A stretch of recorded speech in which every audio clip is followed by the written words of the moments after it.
Hello guys, we are back with our next lecture. In this lecture, let us go through the next topic.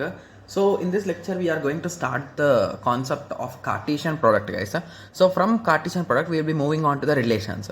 So this is the main step where the relation between sets and relations will establish, guys. So basically relations, I think everyone have learnt relations, right? Different types of relations: reflexive, irreflexive, symmetric, transitive, and all these types of relations are a concept of sets only, guys. Okay, so that is what we'll be learning today in this lecture. Okay, so basically what is a Cartesian product, guys? I think most of you have at least solved these type of problems at least once, right? Yes. So in simple words, let me take a small example and let me show it to you guys. Cartesian product is an easy concept, right? Yes. So just give me a second. Okay, so assume that we are having two sets. Okay, so A is nothing but A comma B, and B is nothing but 1 2 3. Okay, so what we do is we perform a Cartesian product between two sets, guys. Okay, so if we want to multiply, so basically in simple words, few students will be remembering it as just a multiplication. Cartesian product, so from the name only you can say it is a product of between two sets. Okay, so if I multiply these two, what are all the combinations I get, guys? I will get A comma 1, I will get B comma 1, I will get A comma 2, I will get a B comma 2, I will get A comma 3, I will get a B comma 3. So these are all the possible combinations which I will get, right? Okay, that's really good. Okay, so these are all the combinations, right? Yes. So this is nothing but a Cartesian product, guys. And remember one more most important thing is every one of them is an ordered pair, guys.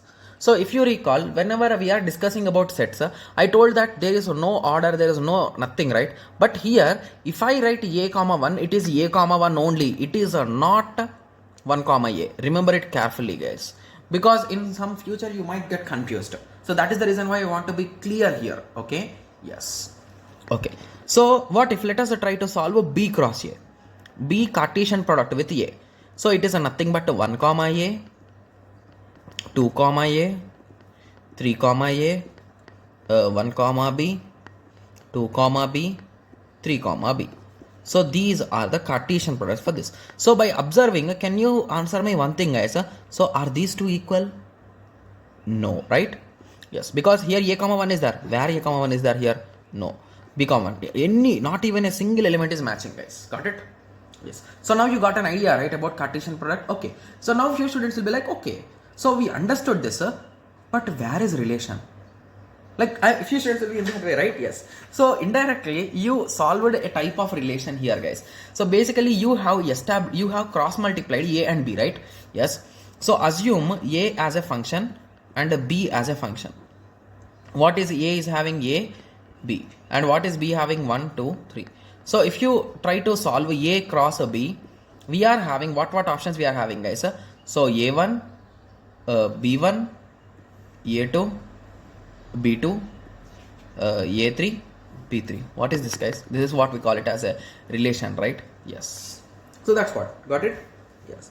So basically these relations in reality you are having only few, but these are all the combinations. So is there any extra combination which you can make, guys? So A with everyone is done, B with everyone is done. Got it? Yes. So this is the concept of a Cartesian product, guys. Okay. Guys, to be clear, there are few questions directly on this Cartesian product concept also. So be clear with that.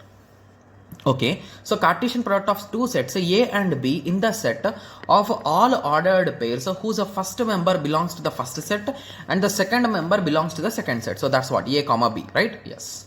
So that's what is written clearly here. A cross B is equals to A comma B such that A belongs to capital A and B belongs to capital B. Got it? Yes, it's quite easy, right? Yes. So I took the same example, guys. I have just solved it. So basically these are ordered pairs. Remember that. Okay. And in examination, the examiner might say that, okay, so in A we are having 100 elements and in B we are having 1000 elements. So now how many elements or how many Cartesian product results will be there? So it is nothing but multiply them, guys. That's it. So if you observe here we are having 2 elements, here we are having 3 elements. So 3 into 2 is 6. So here we got 6 elements. That's a small formula to solve it. Okay. Yes. Because don't waste time writing all those combinations. Okay. Yes. Okay. So now you got an idea, right? So and note the most important thing is A cross B will never be equal to B cross A, guys. Okay. Yes. Okay. So now let us continue with the concept of relations. Okay. So basically let us directly go to the definition because now you got an idea, right? Yes. So relation. Let A and B are sets. Then every possible subset of A cross B is called as a relation. A to B. Okay. So basically what are all the combinations, guys? I took here I think 3 variables here. X, Y, Z, 1, 2, 3. Okay. So here how many items we got, guys? So 3 into 3. In total we got 9 items, right?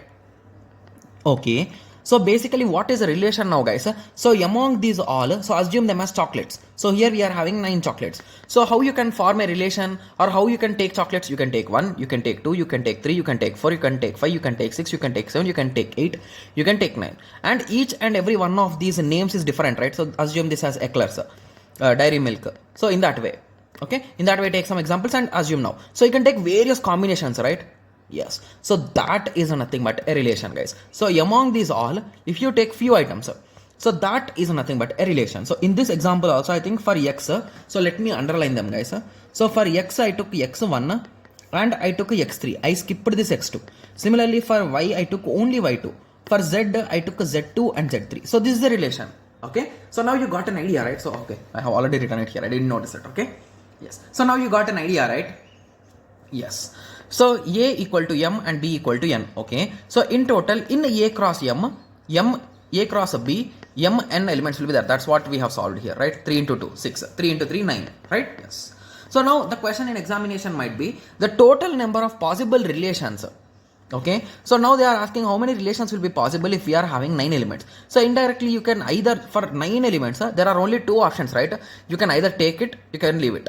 You cannot eat half and you can keep it, right? No, right? Yes. So that is the reason why it might be 0 or 1.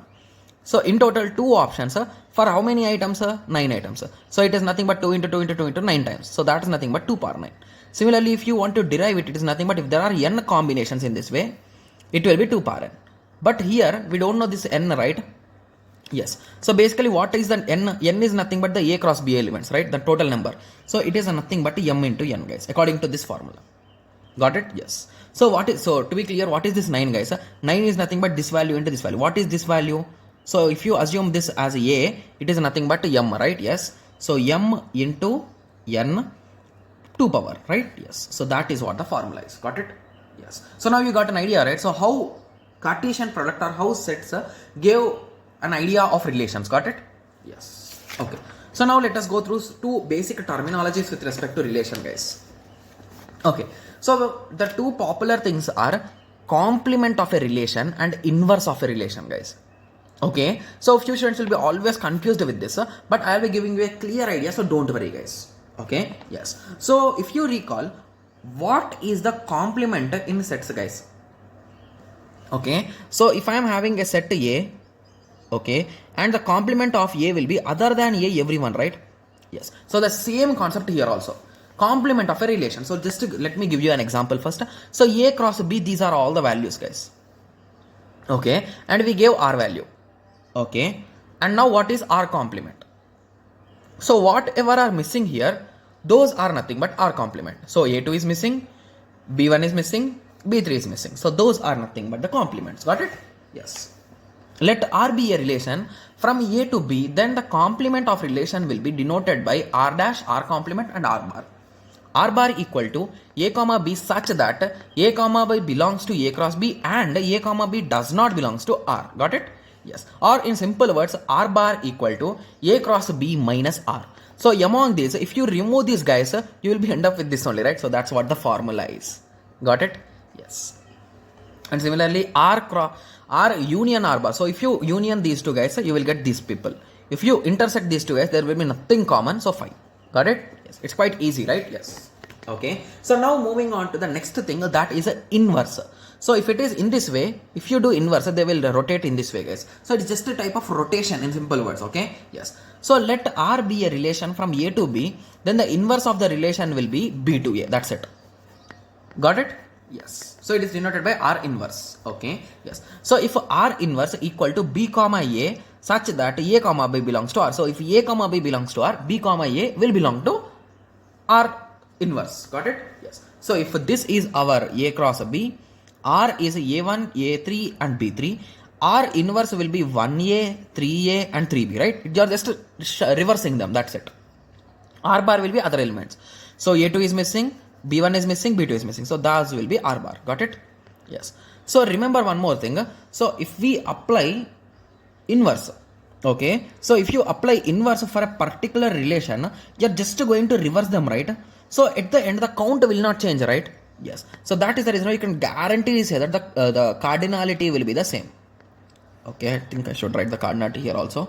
My bad. Okay, yes. So the cardinality will be the same. When it comes to R bar, in our example it has matched, but basically it will not match, guys. Like in some cases it might match, but in most of the cases it will not match.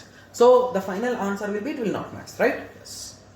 Okay, so now you got an idea, right? So if you want an example for this, so assume this is our whole relation, right? So these all are possible. So assume that you took only this guy. At that time, R mod will be 1 and R complements mod will be how much, guys? It will be 8. So indirectly both are not equal, right? Yes. So that's the reason why you can say in this way. Got it? Yes. So now you got an idea, right? Yes. Guys, the most important thing with respect to this subject, discrete mathematics, is you should practice some problems, guys, because each and every concept is really easy. The concept is really easy to understand, but if you keep on practicing like P by Q pace, some examples, okay, at that time only you will get some more clarity on these things. Okay, yes. So anyway, we'll be discussing all P by Q pace, so don't miss out those series, guys. Okay, yes. Okay, so now I hope everyone got a clear idea about Cartesian product and relations and complement and inverse of a relation. Okay, yes. So in the next lecture, let us discuss the first type of relation, that is a diagonal relation, guys. Okay, yes. So I hope everyone got a clear idea. So let us meet in the next lecture and discuss diagonal relation. Thank you. Thanks for watching. Like, share and subscribe for more awesome videos like this. Thank you.